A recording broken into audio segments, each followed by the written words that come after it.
சென்னையில் ஆபரண தங்கத்தின் விலை சவரனுக்கு 1520 ரூபாய் குறைந்துள்ளது. 1 கிராம் 14,600 ரூபாய்க்கும், 1 சவரன் தங்கம் 1,16,800 ரூபாய்க்கும் விற்பனை செய்யப்படுகிறது. வெள்ளி விலை 3வது நாளாக மாற்றம் இன்றி 1 கிலோ 3 லட்சம் ரூபாய்க்கு விற்பனையாகிறது. 1 கிராம் வெள்ளி 300 ரூபாய்க்கு விற்பனை செய்யப்படுகிறது. JEE முதற்கட்ட முதன்மை தேர்வு முடிவுகள் வரும் 16ஆம் தேதி வெளியாகிறது. அதிகாரப்பூர்வ இணையதளத்தில் முடிவுகளை தெரிந்து கொள்ளலாம் என தேசிய தேர்வு முகமை தெரிவித்துள்ளது.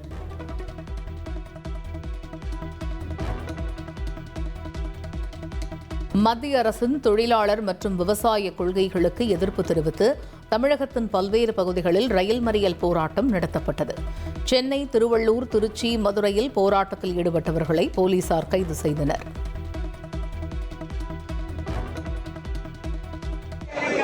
ஒன்றிய அரசு, மோடி அரசு வகையில்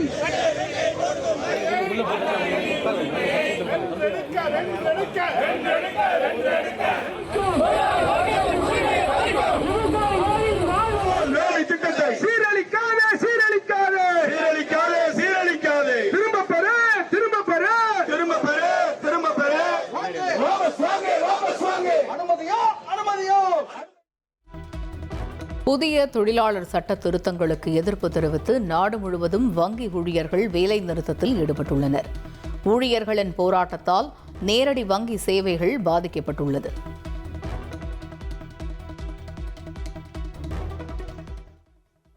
மத்திய அரசுக்கு எதிராக பல்வேறு தொழிற்சங்கங்கள் சார்பில் நாடு தழுவிய போராட்டம் நடைபெறும் நிலையில் தமிழகத்தில் வழக்கம் போல பேருந்துகள் இயக்கப்படுவதாக அதிகாரிகள் தெரிவித்துள்ளனர். போக்குவரத்து துறையில் பணிபுரியும் ஊழியர்களுக்கு இன்று விடுப்பு ரத்து செய்யப்பட்டுள்ளது. அனைத்து ஊழியர்களும் பணிக்கு வர வேண்டும் எனவும், மீறும் பட்சத்தில் சம்பளம் பிடித்தம் செய்யப்படும் என ஏற்கனவே சுற்றறிக்கை அனுப்பப்பட்டிருந்தது. இதன் காரணமாக தமிழகத்தில் பொது வேலை நிறுத்தம் காரணமாக பேருந்து சேவையில் பெரியளவில் பாதிப்பு இல்லை என அதிகாரிகள் கூறியுள்ளனர். சட்டப்பேரவை தேர்தலை ஒட்டி துணை தேர்தல் ஆணையர் தலைமையிலான குழுவினர் பல்வேறு துறை அதிகாரிகளுடன் இன்று மாலை ஆலோசனை மேற்கொள்கின்றனர்.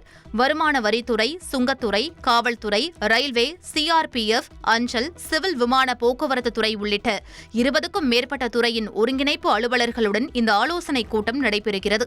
மாவட்ட தேர்தல் அதிகாரிகள் மற்றும் SP-க்களுடன் துணை தேர்தல் ஆணையர் நாளை ஆலோசனை மேற்கொள்கிறார். அதன் பின்னர் மார்ச் முதல் வாரத்தில் தமிழக சட்டப்பேரவை தேர்தல் தேதி அறிவிக்கப்படும் என எதிர்பார்க்கப்படுகிறது. தேர்தலை காரணம் காட்டி வழக்கமான பணிகளை தவிர்க்கக்கூடாது. பைக் ரேஸ் தொடர்பான வழக்கில் தமிழக காவல்துறைக்கு சென்னை உயர்நீதிமன்றம் அறிவுறுத்தியுள்ளது.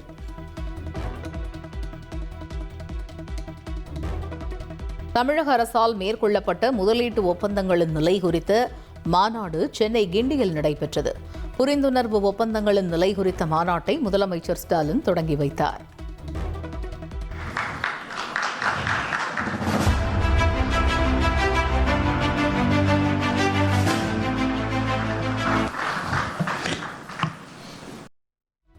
தொழில் முதலீடுகள் செயலாக்க மாநாட்டில் 71 நிறுவனங்களுக்கு அடிக்கல் நாட்டப்பட்டு 52 நிறுவனங்கள் பயன்பாட்டிற்கு வந்துள்ளதாக முதலமைச்சர் ஸ்டாலின் தெரிவித்துள்ளார். கடந்த 5 ஆண்டுகளில் 12,37,000 கோடி முதலீடுகள் ஈர்க்கப்பட்டுள்ளதாகவும் பெருமிதம் தெரிவித்துள்ளார். இப்படி தமிழ்நாட்டில் தன்னுடைய பயணத்தை தொடர உள்ள அத்தனை பேருக்கும் என்னுடைய வாழ்த்துக்களும் நன்றிகளும். இந்த நேரத்தில் நான் உங்ககிட்ட வைக்கிற வேண்டுகோளெல்லாம், சாதனைகளை செய்யக்கூடிய எங்கள் திராவிட மாடலோட சேர்ந்து உங்களுடைய பயணத்தை தொடருங்க. புது திட்டம் தொடங்கணும்னு உங்களுக்கு ஐடியா வந்தாலே அது தமிழ்நாட்டில் தான் தொடங்கணும் என்ற எண்ணம் உங்களுக்கு சேரும். தமிழகத்தில் கூட்டணி ஆட்சியை ஏற்காதது ஏன் என திமுகவுக்கு காங்கிரஸ் நிர்வாகி பிரவீன் சக்கரவர்த்தி கேள்வி எழுப்பியுள்ளார். தமிழகத்தில் கூட்டணி ஆட்சி ஒத்துவராது என முதலமைச்சர் மு.க.ஸ்டாலின் கூறியிருந்தார். இதனைத் தொடர்ந்து டெல்லியில் செய்தியாளர்களிடம் பேசிய பிரவீன் சக்கரவர்த்தி, பிற மாநிலங்களில் காங்கிரஸ் அதிகாரத்தை பகிர்ந்து கொள்ளும்போது தமிழகத்தில் மட்டும் கூட்டணி ஆட்சியில் இடம் கொடுக்க மறுப்பது ஏன் என கேள்வி எழுப்பியுள்ளார். தோழமையில் மக்கள் பணியில் பங்கு கேட்டால் அது எப்படி சதியாகும் என காங்கிரஸ் MP மாணிக்கம் தாக்கூர் கேள்வி எழுப்பியுள்ளார். ஆட்சி அதிகாரத்தில் பங்கு ஒத்துவராது என முதலமைச்சர் தெரிவித்திருந்த நிலையில் தனது எக்ஸ் தளத்தில் மாணிக்கம் தாக்கூர் பதிவிட்டுள்ளார். அதிமுக திமுகவுடன் தேமுதிக கூட்டணி பேச்சுவார்த்தை நடத்தி வருவதாக கூறுவது தவறான தகவல் என பிரேமலதா விஜயகாந்த் மறுப்பு தெரிவித்துள்ளார். கூட்டணி குறித்து உரிய நேரத்தில் அறிவிப்போம் என்றும் அவர் விளக்கமளித்துள்ளார். சேலம் சீலநாயக்கன்பட்டியில் நாளை நடைபெறும் தாவேகா நிர்வாகிகள் கூட்டம். சென்னையில் இருந்து நாளை காலை 8 மணிக்கு தனி விமானம் மூலம் தாவேகா தலைவர் விஜய் சேலம் செல்கிறார்.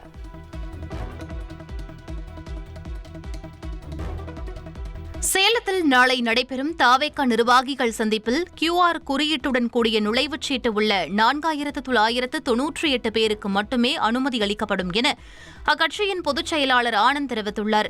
சேலம் சீலநாயக்கன்பட்டியில் தாவேகா நிர்வாகிகள் சந்திப்பு நாளை மதியம் நடைபெறுகிறது.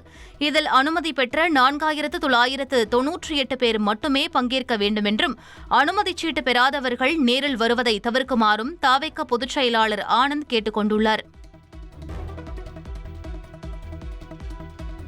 தமிழக வெற்றிக் கழகத்தில் தேர்தல் பணிகளை மேற்கொள்ள 6 குழுக்களை அமைக்குமாறு நிர்வாகிகளுக்கு கட்சித் தலைமை அறிவுறுத்தியுள்ளது. சட்டம் ஒழுங்கு குழு, வாக்காளர் தொடர்பு குழு, பூத் மேலாண்மை குழு உள்ளிட்ட 6 குழுக்களை தாவேக ஏற்படுத்த உள்ளது. ஒரு தொகுதிக்கு ஒரு குழுவில் 10 பேரை நியமிக்க வேண்டும் என நிர்வாகிகளுக்கு தாவேக தலைமை அறிவுறுத்தியுள்ளது. மேலும் ஒரு தொகுதியில் ஒரு குழுவில் இருப்பவர்களை மற்றொரு குழுவில் அல்லது தொகுதியில் நியமிக்கக்கூடாது என கட்சி நிர்வாகம் அறிவுறுத்தியுள்ளது. காரைக்காலில் நடைபெறும் பாஜக பொதுக்கூட்டத்தில் பங்கேற்பதற்காக மத்திய உள்துறை அமைச்சர் அமித்ஷா நாளை தமிழகம் வருகிறார். திருச்சியில் தங்கும் அமித்ஷா தமிழக பாஜக நிர்வாகிகளுடன் முக்கிய ஆலோசனை நடத்த உள்ளதாக தகவல் வெளியாகியுள்ளது. மத்திய அரசின் பட்ஜெட்டில் தமிழ்நாடு புறக்கணிக்கப்பட்டுள்ளதாக கூறி திமுக கூட்டணி கட்சிகள் சார்பில் இன்று மாலை கண்டன ஆர்ப்பாட்டம் நடக்கிறது. தமிழகம் முழுவதும் அனைத்து மாநகரங்களிலும் தலா ஒரு இடத்தில் நடைபெறவுள்ளது. புதுச்சேரி சட்டமன்றத்தில் ஏப்ரல் முதல் ஆகஸ்ட் மாதம் வரையிலான இடைக்கால பட்ஜெட்டை முதல்வர் ரங்கசாமி தாக்கல் செய்தார். புதுச்சேரியின் 5 மாத செலவினங்களுக்காக 5396 கோடிக்கு பட்ஜெட் தாக்கல் செய்யப்பட்டுள்ளது. இந்தியா அமெரிக்கா வர்த்தக ஒப்பந்தத்திற்கு எதிராக வலுக்கும் போராட்டம். டெல்லி நாடாளுமன்ற வளாகத்தில் பதாகைகளுடன் எதிர்க்கட்சி எம்பிக்கள் தர்ணாவில் ஈடுபட்டனர்.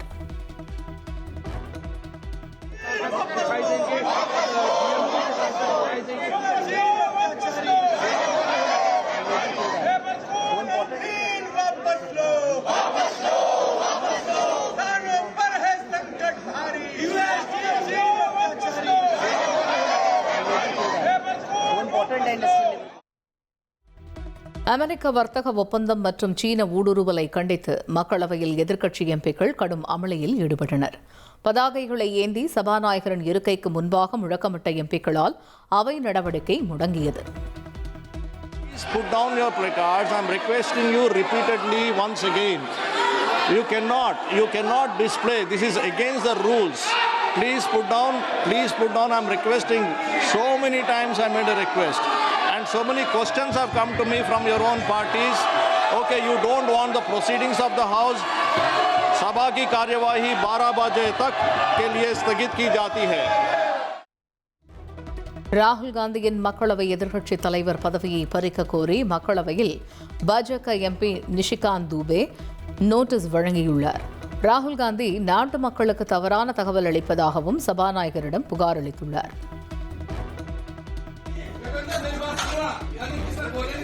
மக்களவைத் தலைவர் ஓம் பிர்லா அறையில் நுழைந்து காங்கிரஸ் எம்பிக்கள் வாக்குவாதத்தில் ஈடுபட்ட வீடியோ வெளியாகி சலசலப்பை ஏற்படுத்தியுள்ளது.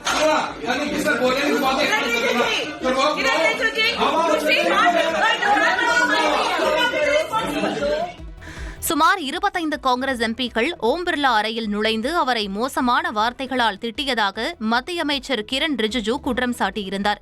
இந்நிலையில் கரூர் எம்பி ஜோதிமணி உள்ளிட்டோர் ஓம் பிர்லா அறையில் நுழைந்து சப்தமிட்ட வீடியோ வெளியாகியுள்ளது.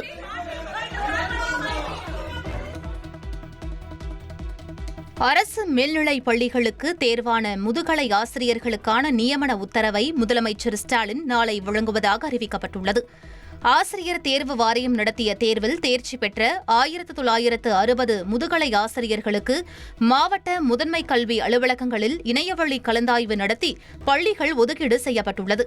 அதற்கான பணி நியமன ஆணைகளை சென்னை நேரு உள் விளையாட்டு அரங்கில் நடக்கும் விழாவில் முதலமைச்சர் ஸ்டாலின் வழங்கவுள்ளார். நெய்வேலி NLC நிறுவனத்தில் பணி ஒப்பந்தங்கள் வழங்கியதில் 442 கோடி ரூபாய் முறைகேடு நடந்ததாக தொடரப்பட்ட வழக்கு. முறைகேடு தொடர்பான ஆதாரங்களை பெற்று விசாரணை நடத்த CBIக்கு சென்னை உயர்நீதிமன்றம் உத்தரவிட்டுள்ளது. IPL சூதாட்ட விவகாரத்தில் ஓய்வு பெற்ற IPS அதிகாரிக்கு எதிராக கிரிக்கெட் வீரர் தோனி தொடர்ந்த மான நஷ்ட ஈடு வழக்கு. விவாத நிகழ்ச்சியின் CDயை எழுத்து வடிவமாக்க 10 லட்சம் ரூபாய் செலுத்த தோனிக்கு சென்னை உயர்நீதிமன்றம் உத்தரவிட்டுள்ளது. சென்னை கிளாம்பாக்கம் ஆகாய நடைபாதை மையப்பகுதி வளைந்ததால் ரயில் நிலைய திறப்பு விழா தாமதமாகும் சூழல் ஏற்பட்டுள்ளது. சென்னை கிளாம்பாக்கத்தில் பயணிகளின் வசதிக்காக ரயில் நிலையம் கட்டப்பட்டு வருகிறது. இதற்கான பணி நிறைவடைந்த நிலையில் பேருந்து நிலையத்தையும் ரயில் நிலையத்தையும் இணைக்கும் ஆகாய நடைபாதை அமைக்கும் பணி நடைபெற்று வருகிறது. இந்நிலையில் கட்டுமானத்தின் இணைப்பு பகுதியில் IIT வழங்கிய வழிகாட்டுதலை ஒப்பந்ததாரர் பின்பற்றாததால் பாதுகாப்பு குறைபாடு ஏற்பட்டுள்ளது. இதனால் தேசிய நெடுஞ்சாலையின் குறுக்கே செல்லும் பாலத்தின் ஒரு பகுதி கீழ்நோக்கி வளைந்திருப்பதாக IIT குழு கூறியுள்ளது. தொடர்ந்து ஆகாய நடைபாதை கட்டுமானத்தில் உள்ள குளறுபடிகளை சரி செய்யும் பணியில் IIT தொழில்நுட்ப வல்லுநர்கள் ஈடுபட்டு வருகின்றனர். இதனால் கிளாம்பாக்கம் ரயில் நிலையம் திறப்பு விழா தாமதமாகும் சூழல் ஏற்பட்டுள்ளது. உதவித்தொகை உயர்வு உள்ளிட்ட பல்வேறு கோரிக்கைகளை வலியுறுத்தி சென்னை மெரினாவில் மாற்றுத்திறனாளிகள் 3வது நாளாக மறியல் போராட்டத்தில் ஈடுபட்டனர். போராட்டக்காரர்கள் வலுக்கட்டாயமாக கைது செய்யப்பட்டதால் தள்ளுமுள்ளு ஏற்பட்டது.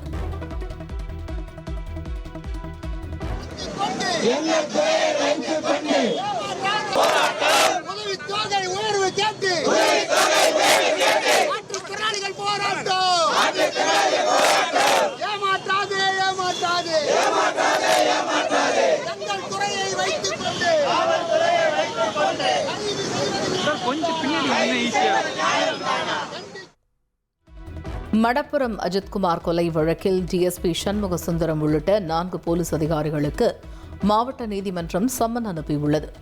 4 பேரும் வரும் 25ஆம் தேதி CBI விசாரணைக்கு ஆஜராக வேண்டும் என சம்மனில் வலியுறுத்தப்பட்டுள்ளது.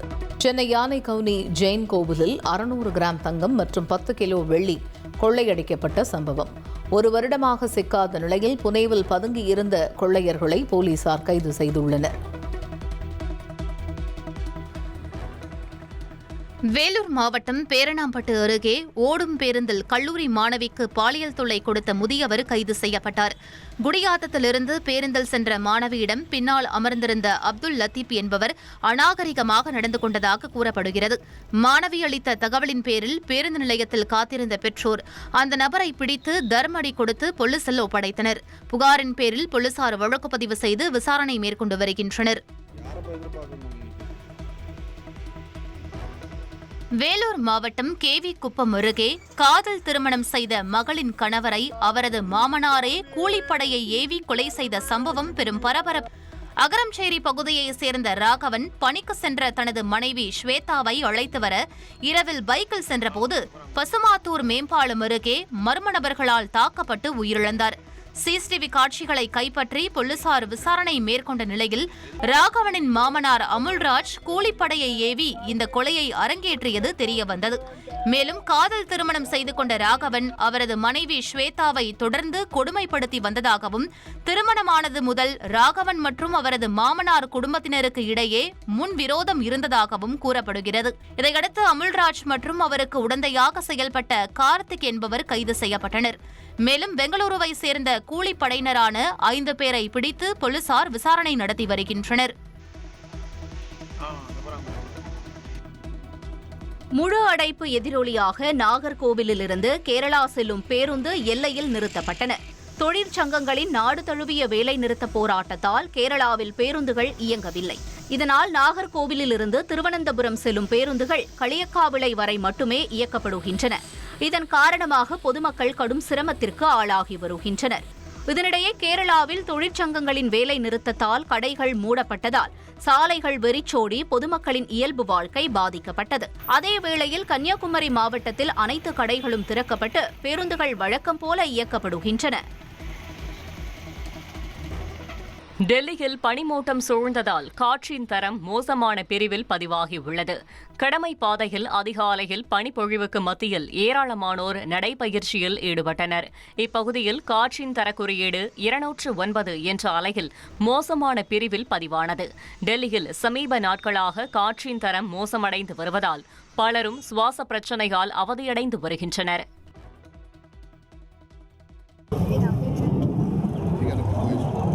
அசாமில் புதிதாக கட்டப்பட்டுள்ள ஓடுபாதையில் போர் விமானத்தை தரையிறக்கி ஒத்திகை பார்க்கப்பட்டது.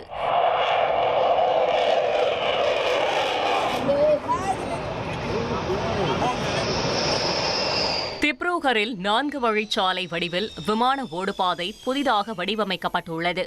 இதை பிரதமர் மோடி நாளை திறந்து வைக்கிறார். இந்நிலையில் இந்த ஓடுபாதையில் போர் விமானத்தை அவசரமாக தரையிறக்கி சோதனை செய்யப்பட்டது.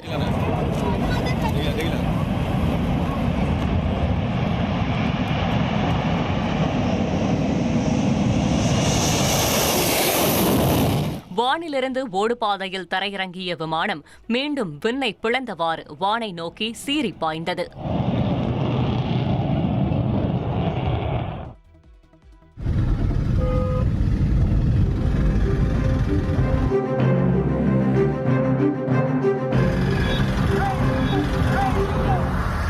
பெங்களூருவில் சினிமா பாணியில் கார் போனட்டில் ஒருவரை தொங்கவிட்டபடி டிரைவர் அசுர வேகத்தில் காரை ஓட்டி சென்ற சம்பவம் பரபரப்பை ஏற்படுத்தியுள்ளது. பழைய விமான நிலைய சாலையில் இந்த அதிர்ச்சி சம்பவம் நிகழ்ந்துள்ளது. அந்த காரின் போனட்டில் தொங்கிய நபர் வண்டியை நிறுத்துமாறு கத்தியும் டிரைவர் காரை நிறுத்தாமல் மேலும் வேகத்தை அதிகரித்துள்ளார்.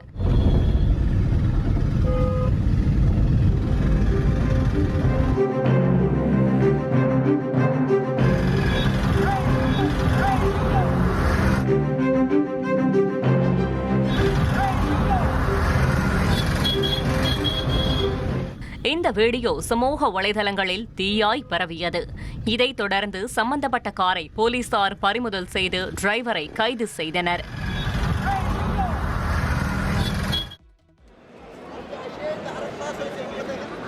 வங்கதேசத்தில் பொதுத் தேர்தலையொட்டி பொதுமக்கள் நீண்ட வரிசையில் காத்திருந்து வாக்களித்து வருகின்றனர். ஜென்சி தலைமுறையினரின் போராட்டத்தால் ஷேக் ஹசீனா ஆட்சி கவிழ்ந்த பின்னர் நடைபெறும் முதல் தேர்தல் என்பதால் சர்வதேச அளவில் இந்த தேர்தல் முக்கியத்துவம் பெற்றுள்ளது. காலை 7:30 மணிக்கு வாக்குப்பதிவு தொடங்கியதும் பலரும் ஆர்வமுடன் வாக்களிக்க வந்தனர். இதையொட்டி வங்கதேசத்தில் வாக்குச்சாவடிகளில் போலீஸ் பாதுகாப்பு பலப்படுத்தப்பட்டுள்ளது. மாலை 4:30 மணிக்கு வாக்குப்பதிவு நிறைவடைகிறது. இந்த தேர்தலில் வங்கதேச முன்னாள் பிரதமர் கலீதா ஜியா மகன் தாரிக் ரஹ்மான் தலைமையிலான வங்கதேச தேசிய கட்சி, ஜமாத்-இ-இஸ்லாமி உள்ளிட்ட 51 கட்சிகள் போட்டியிடுகின்றன. ஷேக் ஹசீனாவின் அவாமி லீக் கட்சிக்கு தடை விதிக்கப்பட்டது குறிப்பிடத்தக்கது.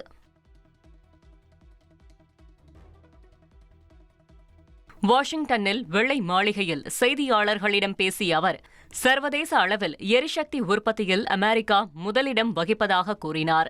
எரிசக்தி ஏற்றுமதியில் அமெரிக்கா முக்கிய பங்கு வகிக்கும் என்று குறிப்பிட்ட ட்ரம்ப், நிலக்கரி ஏற்றுமதியை படிப்படியாக அதிகரிக்கும் வகையில் இந்தியா, ஜப்பான், கொரியா ஆகிய நாடுகளுடன் அமெரிக்கா மேற்கொண்ட வர்த்தக ஒப்பந்தத்தை நினைவு கூர்ந்தார். மேலும் உலகில் வேறு எங்கும் இல்லாத வகையில் அமெரிக்கா ஏற்றுமதி செய்யும் நிலக்கரியின் தரம் அதிகரிக்கும் என்றும் ட்ரம்ப் நம்பிக்கை தெரிவித்தார்.